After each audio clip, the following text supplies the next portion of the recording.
जय हिंद बच्चों, मैं राम चौधरी स्वागत करता हूं आप सभी का हमारे YouTube channel Rudra physics classes में।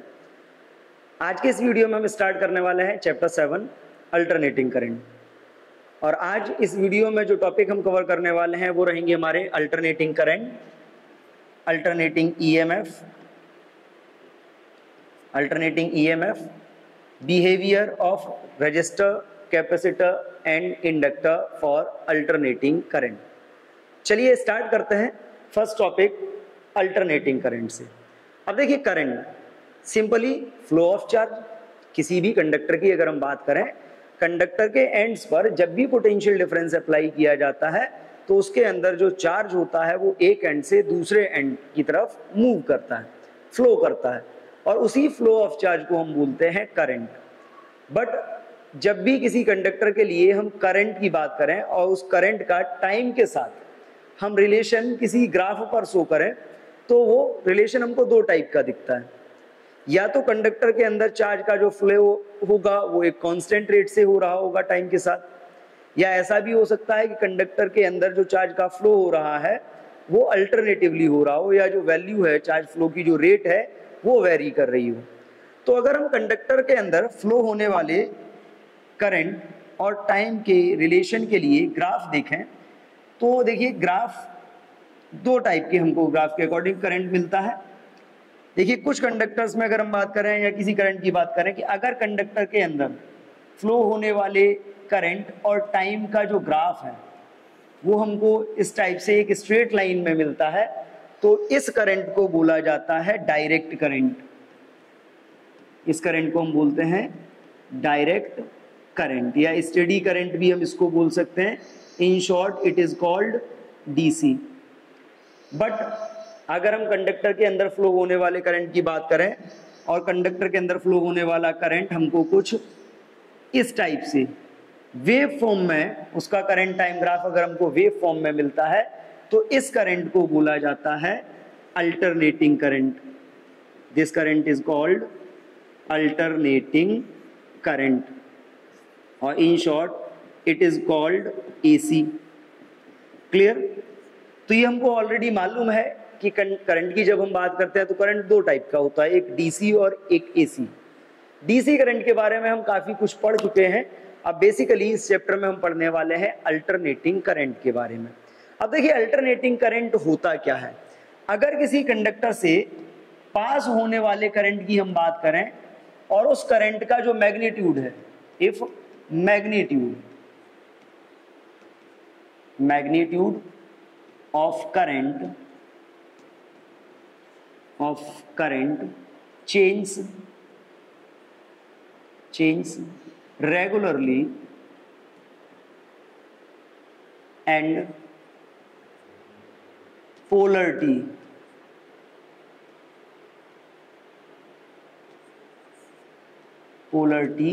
periodically।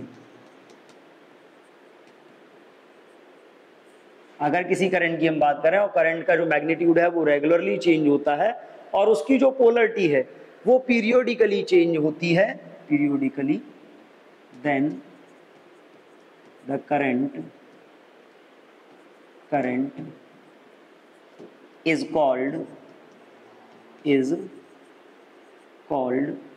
Alternating current.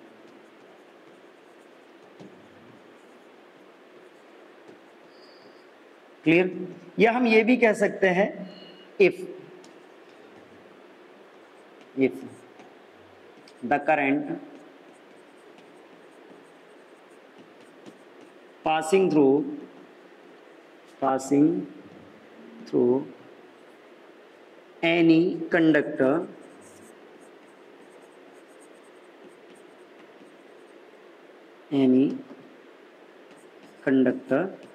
is in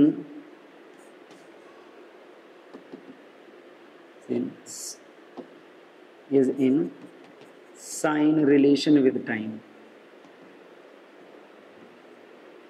clear? या सिंपली अगर हम बात करें कि किसी भी कंडक्टर से पास होने वाला जो करंट है, अगर उसका टाइम के साथ जो फंक्शन बन रहा है वो साइनसोइडल हो, यानी कि साइन के कर्व के फॉर्म में होता है, तो उस करंट को हम अल्टरनेटिंग करंट कहते हैं। और बेसिकली इसमें देखिए, जो वैल्यू है करंट की वो क्या हो रही है, रेगुलरली चेंज हो रही है, और पीरियोडिकली देखिए जो पोलरिटी है वो पीरियोडिकली चेंज हो रही है। तो इस टाइप के करंट को हम बोलते हैं अल्टरनेटिंग करंट। और जब हम अल्टरनेटिंग करंट के लिए टाइम और करंट के बीच का ग्राफ ड्रॉ करते हैं, तो ये देखिए आपको ऑलरेडी मालूम है कि जो टाइम और करंट का ग्राफ होगा वो ग्राफ किस टाइप से होगा, वो भी आप देख लीजिए, अभी हमने ड्रॉ किया ही था, लेकिन एक बार फिर से समझ लीजिए। जो करंट और टाइम का ग्राफ होगा वो कुछ इस टाइप से आपका होगा।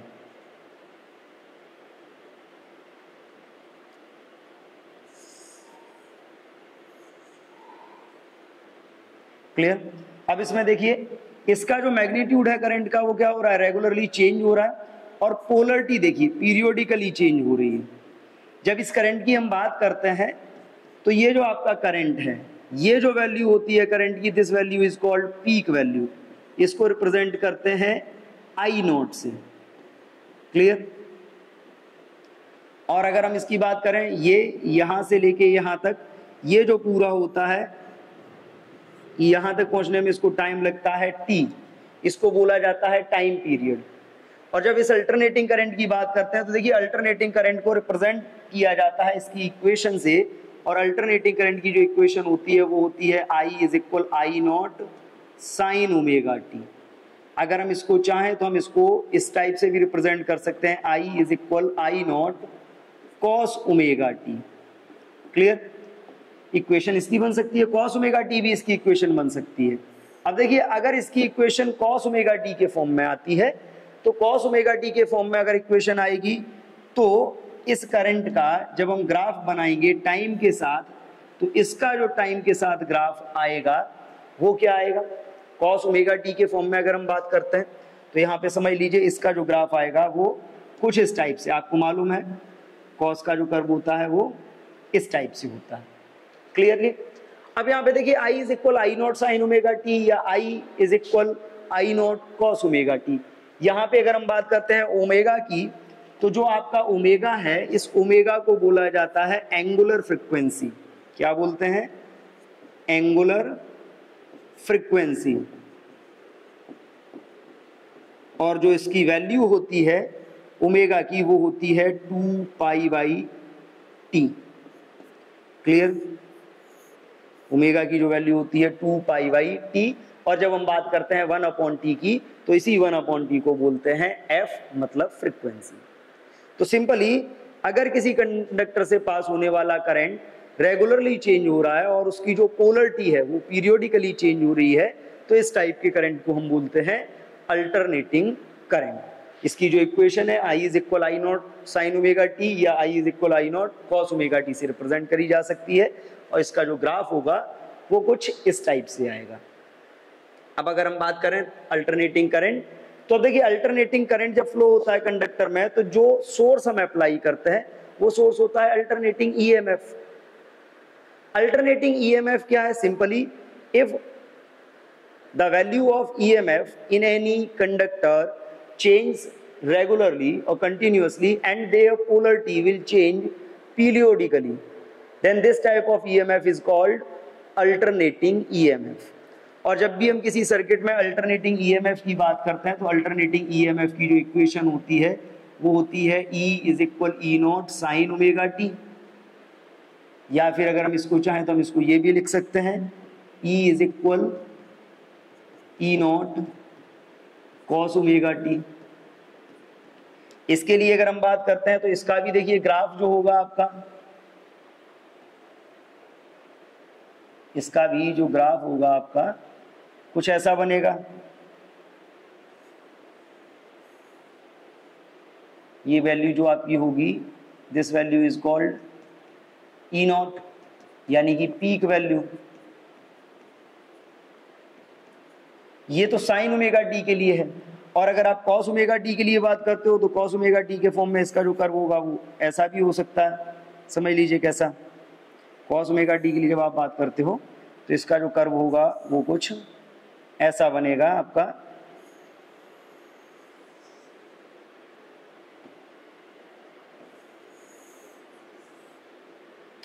ये जो वैल्यू होगी आपकी ये आपकी क्या होगी, ई नॉट।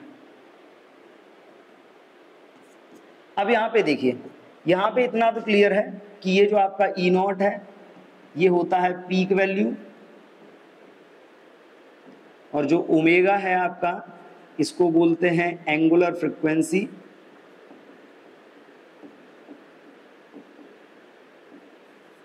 और जो वैल्यू है ओमेगा की वो होती है 2 पाई बाई टी, या फिर इसको हम लिख सकते हैं 2 पाई F.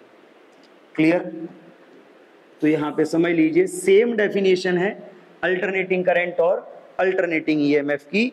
Simply if the current और the EMF in any conductor और any circuit will change regularly and their polarity will change periodically, then that type of current or EMF is called alternating current or alternating EMF. अब देखिए जब हम alternating current और alternating EMF की बात करते हैं तो हमने डायरेक्ट करंट भी पढ़ा हुआ है। डायरेक्ट करंट और अल्टरनेटिंग करंट में बेसिक ग्राफ के थ्रू हमने डिफरेंस तो समझ लिया कि वैल्यू अगर कांस्टेंट रहती है तो डीसी करंट है, वैल्यू लगातार चेंज होती है, पोलरिटी भी चेंज होती है तो वो एसी करंट है। बट अगर हम बात करें कि एसी के एडवांटेजेस क्या हैं डीसी के कंपैरिजन में, तो एक बात समझ लीजिए कि जब भी हम बात करते हैं ना करंट की, तो जितना भी करंट हम यूज करते हैं या जितना भी करंट यूज होता है उस करंट का जो 99% समथिंग है वो आपका एसी है। 99% एसी यूज होता है और लगभग 1% जो यूज होता है वो कौन सा करंट यूज होता है? डीसी। यानी कि जब भी हम करंट पर बेस्ड किसी भी इंस्ट्रूमेंट की बात करते हैं, सर्किट की बात करते हैं, डिवाइस की बात करते हैं, तो उनमें से लगभग 99% में जो होता है एसी करंट यूज होता है और केवल 1% के समथिंग इंस्ट्रूमेंट या डिवाइसेस होती हैं जिनमें डीसी करंट यूज होता है। यानी कि अगर ये ज्यादा यूज हो रहा है तो कुछ ना कुछ तो एडवांटेज, फायदा तो होगा, तभी हम इसको यूज कर रहे हैं, नहीं तो डीसी करंट भी यूज हो सकता था। क्या क्या एडवांटेजेस हैं अगर हम उनकी बात करें तो एक बात समझ लीजिए। सबसे पहला एडवांटेज कि जो आपका एसी है उसका transmission of AC is very easy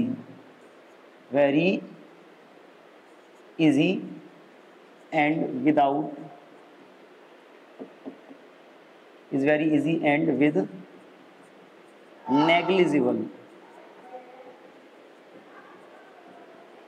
negligible power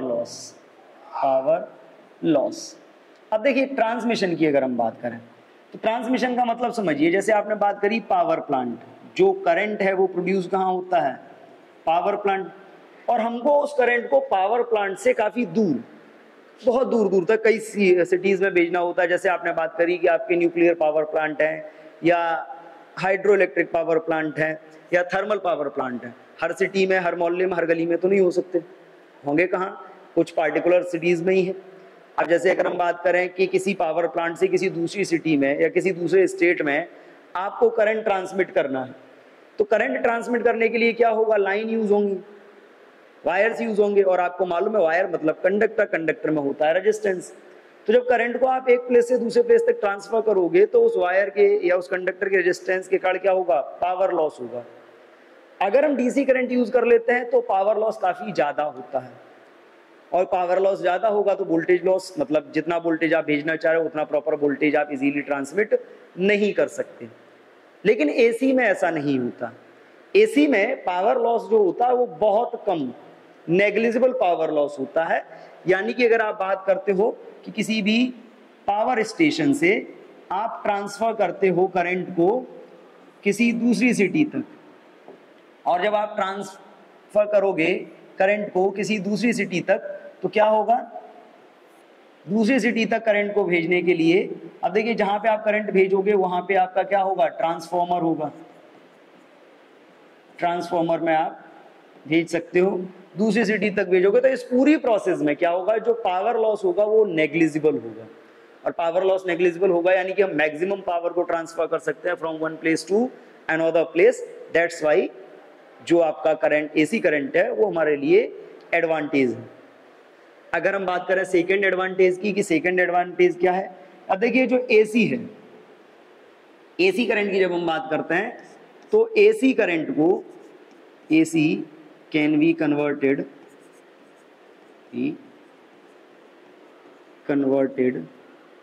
in DC by using rectifiers. इसका कन्वर्जन भी बहुत इजी है, हम किसी भी एसी करंट को रेक्टिफायर का यूज करके डीसी करंट में कन्वर्ट भी कर सकते हैं। तो अगर हमको डीसी चाहिए भी तो हम एसी को डीसी में कन्वर्ट कर लेंगे, बट अगर डीसी हमारे पास है और हम एसी के कन्वर्ट करने की बात करें तो ये तो फिर काफ़ी अलग बात हो गई। तो एसी को हम डीसी में कन्वर्ट भी कर सकते हैं, ये भी एक एडवांटेज है। इसके अलावा अगर हम बात करें तो जो आपका एसी है, एसी कैन बी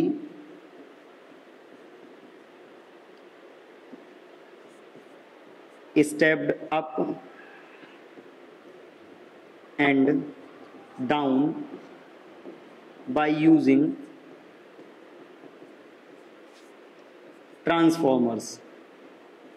यानी कि अगर हम एसी की बात करें तो एसी जो करंट है, जो वोल्टेज है, हम ट्रांसफॉर्मर को यूज करके उसके वोल्टेज को इजीली इंक्रीज भी कर सकते हैं और डिक्रीज भी कर सकते हैं। वोल्टेज को इंक्रीज करने की जो प्रोसेस होती है that is called step up, और वोल्टेज को डिक्रीज करने की जो प्रोसेस होती है that is called step down. तो करंट, एसी करंट या एसी अल्टरनेटिंग ईएमएफ को हम स्टेप अप और स्टेप डाउन कर सकते हैं ट्रांसफॉर्मर भी यूज करके अकॉर्डिंग टू द रिक्वायरमेंट। जैसे आप लोगों को मालूम है कि आपके घरों में जो सप्लाई आती है वो 220 वोल्ट की होती है, लेकिन जहां से ये सप्लाई आती है जिस ट्रांसफॉर्मर से, उस ट्रांसफॉर्मर में इनपुट होता है 11,000 वोल्ट का, 11 kV। और ट्रांसफॉर्मर में जो सप्लाई आती है जहां से पावर स्टेशन से, वहां 33 kV का होता है, 33,000 वोल्ट का। तो इस तरीके से हम ट्रांसफॉर्मर्स को यूज करके क्या कर सकते हैं, वोल्टेज को डाउन कर सकते हैं अकॉर्डिंग टू द नीड। ये भी एक एडवांटेज है। इसके अलावा अगर हम बात करें तो जो आपका एसी है, एसी का जो प्रोडक्शन है, production of AC is easy and cheap। यानी कि इस एसी को प्रोड्यूस करना, एसी करंट का जो प्रोडक्शन है बहुत इजी प्रोसेस हो, जनरेटर जैसे आप मान लीजिए, और बहुत सस्ता भी होता है, एफिशिएंट भी होता है, जबकि डीसी को प्रोड्यूस करना इतना इजी, मतलब इसके कंपैरिजन में थोड़ा सा टफ रहता है। तो ये एडवांटेजेस हैं जिसका हम फायदा उठाते हैं, और इसीलिए जो एसी है वो ज़्यादातर यूज होता है, 99% जो होता है वो एसी का यूज होता है। अब अगर हम बात करें अल्टरनेटिंग करंट की तो कुछ प्रॉपर्टीज ऐसे भी समझ लीजिए कि इंडिया में अगर हम बात करते हैं तो इंडिया में जो एसी यूज होती है उसकी जो फ्रिक्वेंसी है वो 50 हर्ट्ज है, 50 हर्ट्ज है, यानी कि 1 सेकंड में वो 50 रिवॉल्यूशंस, 50 साइकिल्स कंप्लीट करती है। और भी कुछ टर्म्स हैं एसी से रिलेटेड जिनको हम आगे पढ़ते रहेंगे, बट अगर हम मेन एडवांटेजेस की बात करें तो ये मेन एडवांटेजेस हैं कि ट्रांसमिशन बहुत इजीली होता है विदाउट पावर लॉस या नेग्लिजिबल पावर लॉस के साथ। हम इसको इजीली डीसी में भी कन्वर्ट कर सकते हैं, हम इसके वोल्टेज को बढ़ा भी सकते हैं और कम भी कर सकते हैं। साथ ही साथ अगर हम बात करें तो इसके प्रोडक्शन की, तो इसका प्रोडक्शन भी डीसी के कंपैरिजन में थोड़ा सा इजी और सस्ता रहता है। तो ये सारे एडवांटेजेस हैं। अब देखिए जब हम बात करते हैं ना एसी की, तो देखो एसी सोर्स जो आपका होता है या अल्टरनेटिंग ईएमएफ की जैसे हमने बात करी, हमने डीसी का पढ़ा था। डीसी करंट का जो सोर्स होता था वो बैटरी है, अल्टरनेटिंग करंट का जो सोर्स है आपका वो क्या है, ट्रांसफॉर्मर से मेनली हमको मिलता है। और अल्टरनेटिंग सोर्स का जो सर्किट सिंबल होता है वो कुछ इस टाइप से, अगर इस टाइप से वेव बना हुआ है तो ये जो आपका सिंबल है ये अल्टरनेटिंग सोर्स का सिंबल है, अल्टरनेटिंग ईएमएफ का सिंबल है। और बैटरी का सिंबल तो आपको ऑलरेडी मालूम ही है। अब देखिए जब हम सर्किट की बात करते हैं तो किसी भी सर्किट में जो एलिमेंट यूज होते हैं वो 3 एलिमेंट यूज होते हैं। एलिमेंट में अगर हम बात करें तो एक होता है आपका रजिस्टर, एक होता है इंडक्टर और एक होता है कैपेसिटर। अब अगर हम इन्हीं एलिमेंट्स की बात करें तो इन एलिमेंट का अल्टरनेटिंग करंट के लिए बिहेवियर क्या है हम उसको जरा समझते हैं। अब देखिए जैसे behaviour of register, capacitor and inductor for alternating current. तो चलिए हम स्टार्ट करते हैं रजिस्टर से। अब देखो रजिस्टर क्या है, सिंपली आपने पढ़ा है रजिस्टर एक इंस्ट्रूमेंट या एक ऐसा सोर्स जो किसी भी सर्किट से पास होने वाले करंट को अपोज करता है, उसको रेजिस्टेंस प्रोवाइड करता है, दैट इज कॉल्ड रजिस्टर। अब एक रजिस्टर की एक प्रॉपर्टी समझिए, चाहे आप इससे एसी कनेक्ट कर दो अल्टरनेटिंग सोर्स, या आप डीसी कनेक्ट कर दो, ये दोनों ही टाइप के सोर्सेज के लिए क्या करता है, करंट को अपोज करता है। दोनों ही टाइप के सोर्सेज के लिए अल्टरनेटिंग सोर्स में भी करंट को अपोज करता है और डीसी सोर्स के लिए भी करंट को अपोज करता है। दूसरा आता है आपका एलिमेंट, सेकंड एलिमेंट की अगर हम बात करें तो सेकंड एलिमेंट आपका क्या है, सेकंड है आपका इंडक्टर।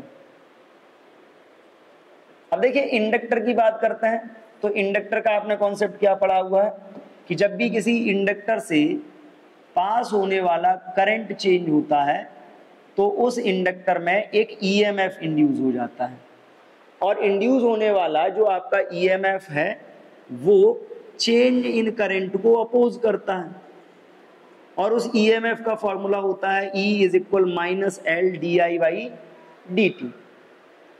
तो अगर हम बात करें इस इंडक्टर की डीसी के लिए, तो देखो डीसी करंट के लिए जो आपका D I by D T है, D I by D T है वो कैसा रहता है, जीरो रहता है, और D I by D T zero रहेगा, दैट मीन्स ये डीसी करंट को अपोज नहीं करेगा, क्योंकि करंट चेंज नहीं होगा, करंट चेंज नहीं होगा तो अपोजिंग ईएमएफ इसमें प्रोड्यूस नहीं होगा।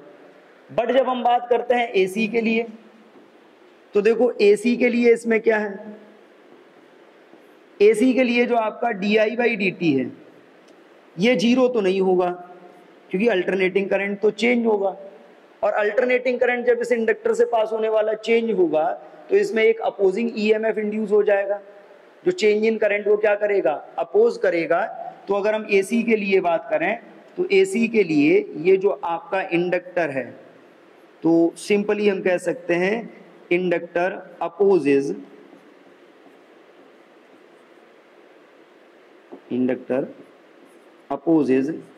एसी, यानी कि अगर इसके थ्रू अल्टरनेटिंग करंट आप पास कराओगे तो ये जो इंडक्टर होगा ये अल्टरनेटिंग करंट को अपोज करने का काम करेगा। थर्ड जो आपका आता है, third is capacitor. Third element है आपका कैपेसिटर। अब बेटा देखो कैपेसिटर के लिए सिंपल सी एक बात समझ लो, ये एक कैपेसिटर है, इस कैपेसिटर को आपने कनेक्ट कर दिया एक डीसी से, डीसी से आप कनेक्ट करोगे तो डीसी से कनेक्ट करने पे क्या होगा, थोड़े समय तक तो यहां से चार्ज यहां जाएगा, ये वाली प्लेट क्या होगी, पॉजिटिव हो जाएगी, ये वाली प्लेट निगेटिव हो जाएगी। लेकिन जैसे ही ये कैपेसिटर फुल्ली चार्ज हो जाएगा इस सर्किट में करंट का फ्लो बंद हो जाएगा। अब ये सर्किट में करंट फ्लो नहीं होने देगा, सर्किट में करंट फ्लो ना होने देने का मतलब करंट रुक जाएगा, यानी कि ये क्या करेगा, डीसी को अपोज करेगा, इट अपोजेज डीसी।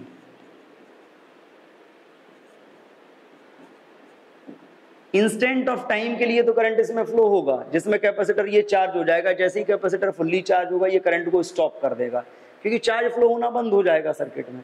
तो हम कह सकते हैं कि ये करंट को रोक दे रहा है, तो मतलब ये डीसी को अपोज कर रहा है।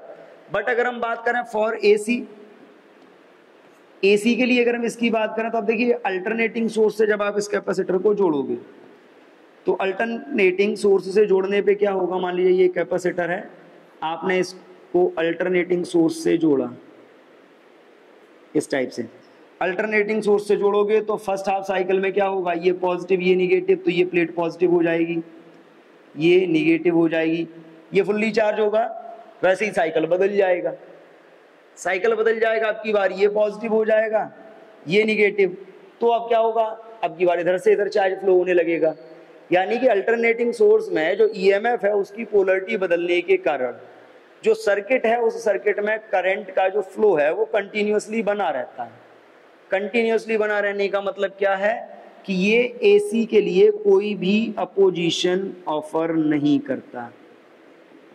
या हम बात करें सिंपली, इसमें क्या होता है, इसमें AC पास हो सकता है, AC कैन पास कंटिन्यूसली।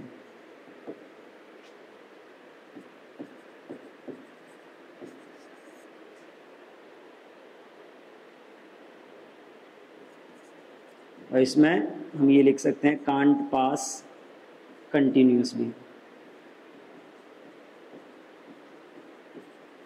ठीक है, आप समझ लीजिए। तो ये आपके पास 3 एलिमेंट थे, रजिस्टर, इंडक्टर और कैपेसिटर। रजिस्टर है वो AC DC दोनों के लिए कॉमन बिहेवियर शो करता है, इससे फर्क नहीं पड़ता कि करंट कौन सा है, अल्टरनेटिंग है या डायरेक्ट है। इंडक्टर जो होता है DC करंट से इसे कोई प्रॉब्लम नहीं है, बट अल्टरनेटिंग करंट को ये अपोज करेगा। कैपेसिटर है, कैपेसिटर जो DC करंट होता है उसको कंटिन्यूसली पास नहीं होने देता, बट अल्टरनेटिंग करंट इसके थ्रू कंटिन्यूसली पास होता रहता है। क्लियर है?